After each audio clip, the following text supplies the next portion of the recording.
So we've learnt about energy, how it's brought into an ecosystem and how it leaves. And now we're going to look at a bit more detail of how energy actually flows through the ecosystem. And we're going to use a food chain to help show this. So remember, food chains, they start with the producers, well, with one producer, and then they have the primary consumer at the next level, which is the animal that eats the producer.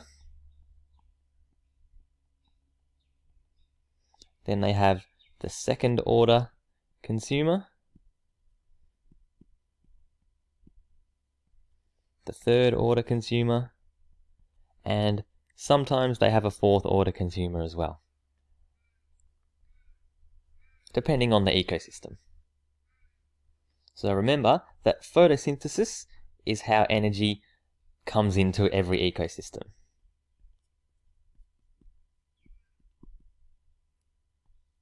So energy from the sun is used to create food by the producers. And then it's cellular respiration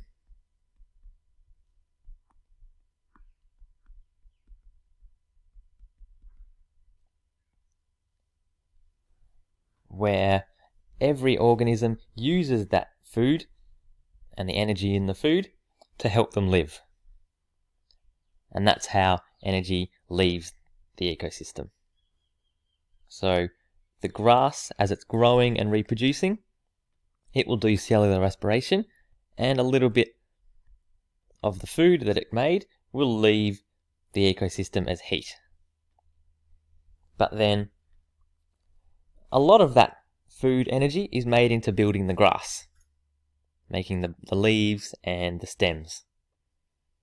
So that means the primary consumer, it can eat some of the grass, and some of the energy is transferred up the food chain to the next level.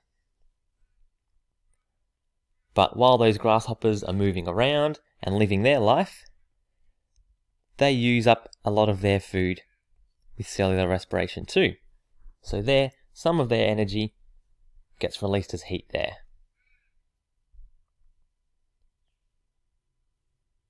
But some of the energy in the grasshoppers can get transferred up to the next level because the quolls are a predator of the grasshoppers. So when they eat the grasshopper, they get some of the energy from the grasshopper.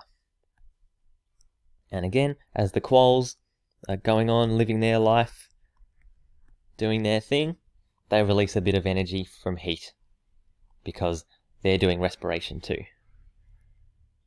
And the same happens for the third order consumer and the fourth order consumer too. So you can see at every level of the food chain,